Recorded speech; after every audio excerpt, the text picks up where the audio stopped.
दूसरी पंक्ति में कबीर साहब कहते हैं, चूहे की नाव बनी, बिल्ली मल्लाह बनकर खे रही है, चूहा खुशी मना रहा है। बिल्ली चूहे से कहती है, चिंता मत करो, मैं तुमको खे कर पार लगा दूंगी। जैसा कि आपको ज्ञात है, चूहा बिल्ली का आहार है, चूहा बिल्ली को खा जाता है। बिल्ली चूहे को पार ऐसा लगाती है कि चूहा लौट कर दोबारा आता ही नहीं। कबीर साहब कहते हैं, ये माया रूपी बिल्ली जीव रूपी चूहे को पार लगाने का वादा करती है। ये माया की बिल्ली कहती है जीव से, खूब हमको इकट्ठा करते रहो, हम तुमको पार लगा देंगे। लेकिन ये माया चूहे रूपी जीव को पार नहीं लगाती है, बल्कि ये माया डुबा देती है। सिकंदर सम्राट जब उसने भारत पर आक्रमण किया, भारत को खूब लूटा, बहुत सा धन सोना हीरा लेकर भारत से सिकंदर लौटा,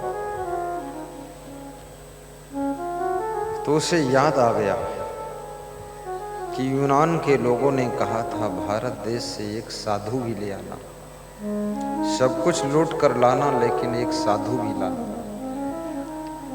सिपाहियों को भेजा कि जाओ साधु ले आओ। नदी किनारे एक साधु बैठा ध्यान कर रहा था। सिकंदर के सिपाही साधु को लेने गए। साधु ने कहा कि मैं तो कहीं जाऊंगा ही नहीं। सिकंदर के सिपाहियों ने कहा कि तलवार से धड़ अलग गर्दन अलग कर दूंगा, सिर अलग हो जाएगा। हम सिकंदर के सिपाही हैं, क्या समझते हो? बोले, हम समझते हैं कि तुम सिकंदर के सिपाही हो। जब मेरा सर धड़ से अलग होगा तब भी मैं देखूंगा, तुम देखोगे, और ये शरीर मर जाएगा फिर भी मैं जिंदा रहूंगा। मुझको तुम्हारी तलवार काट नहीं सकती। नैनम छिंदंत शस्त्राणि नैनम दहत पाव का, न चैनम क्लेदंत्यापो न शोष्यत मारुता। सिपाही वापस गए। बहुत सुंदर सिकंदर को बताया कि साधु तो मिला, लेकिन आने को तैयार नहीं। सिकंदर खुद गया, तलवार निकालकर साधु की गर्दन पर रख दिया। साधु ने कहा, सिर कटेगा तो भी मैं देखता रहूंगा, सिर गिरेगा तो भी मैं जिंदा रहूंगा, शरीर मरेगा तो भी मैं जीवित रहूंगा, क्योंकि मैं अमर आत्मा हूं, मैं शरीर नहीं हूं, लेकिन मैं तुम्हारे साथ जा नहीं सकता। सिकंदर ने मंत्री से कहा, लिख लीजिए डायरी में, भारत से लौटकर सब कुछ हम ला सके, लेकिन एक साधु को नहीं लाया जा सका, हम हार गए उससे। सिकंदर जब चलने लगा, साधु ने बुलाया, इधर आओ। यदि तुमको बहुत प्यास लगी हो और हम तुम दो ही हो और मेरे पास लोटा भर पानी है, तो तुम मेरा पानी मांगोगे और मैं नहीं दूंगा तो क्या करो? तो सिकंदर ने कहा, फिर तुमको हम पानी के पैसे देंगे, पैसे से पानी खरीद कर पिएंगे, क्योंकि जान बचाएंगे, प्यास बहुत है। साधु ने कहा, जब हम पैसे से नहीं देंगे तब क्या करूं? तो सिकंदर ने कहा कि तब हम तुम्हें 10 लाख देंगे एक लोटा पानी के लिए। बोले, 10 लाख में ना बेचूं तो? बोले, 10 करोड़ भी दे दूंगा। बोले, 10 करोड़ में भी ना दूं तो? सिकंदर ने कहा, जितना धन संपत्ति लूटा हूं सब दे दूंगा, लेकिन लोटा भर पानी लेकर पी लूंगा, क्योंकि जिंदगी बचाऊंगा। जिंदगी का मूल्य ज्यादा है, धन का मूल्य कम है। तो साधु हंसा और बोला, जिस धन के लिए तुमने लाखों भारतवासियों को तलवार के घाट उतार दिया, मौत के घाट उतार दिया, वो धन सिर्फ एक लोटा पानी की कीमत भर का है। ये सिकंदर, होश में आ जा, आज से किसी को मारना मत। अपनी जिंदगी बचाने के लिए लाखों जिंदगी समाप्त कर दिया, तब इतना धन लूटा है। वो धन एक लोटा पानी के बराबर भी नहीं है, तो क्या तूने लूटा है? सिकंदर की आंख खुल गई। सिकंदर लौटकर यूनान गया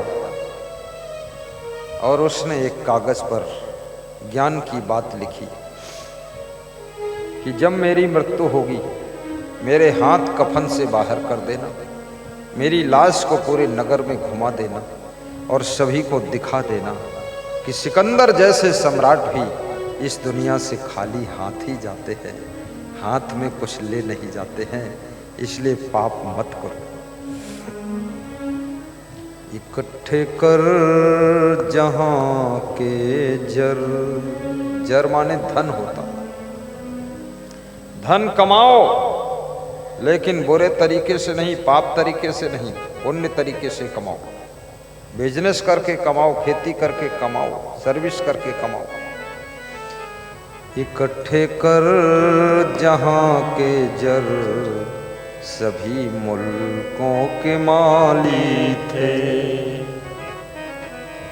सिकंदर जब चला दुनिया से, दोनों हाथ खाली थे। दोनों हाथ खाली थे।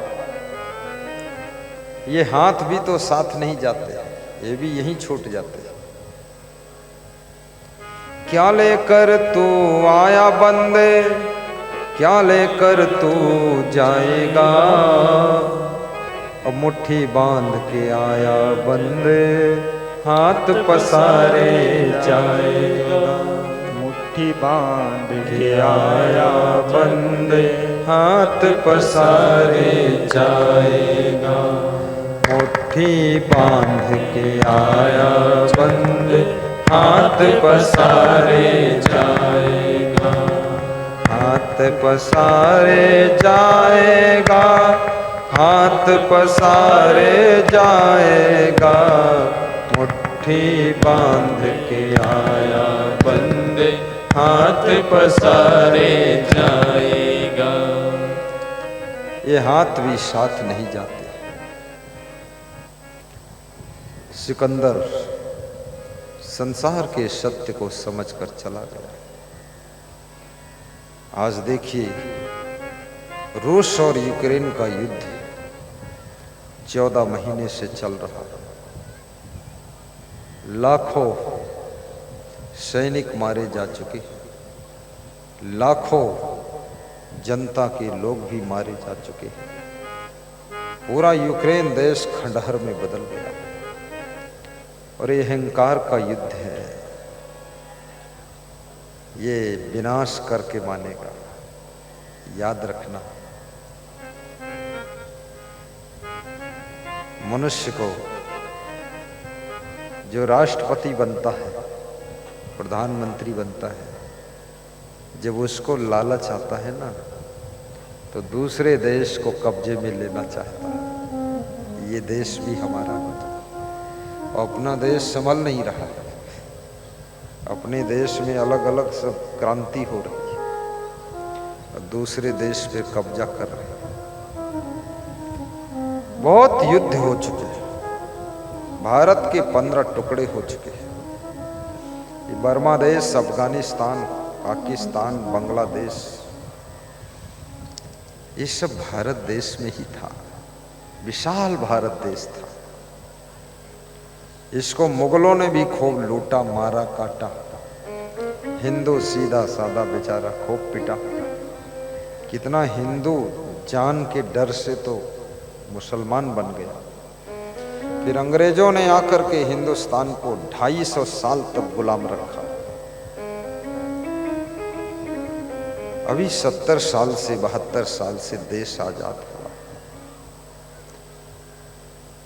और ये देश जब से आजाद हुआ है, देश के वासी कितना खुशहाल है, कितनी उन्नति हो रही। सबके पास अच्छे अच्छे मकान बनते चले जा रहे हैं। सबके द्वार पर चमचमाती हुई कार खड़ी है, मोटरसाइकिल खड़ी है। हर व्यक्ति अच्छे अच्छे कपड़े पहन कर रह रहा है। कितना अच्छा लग रहा है। इतनी गरीबी भूखमरी में लोग मरे हैं इस भारत देश में। मुगलों के शासन में भूखमरी, गरीबी, अंग्रेजों के शासन में भी बहुत गरीबी।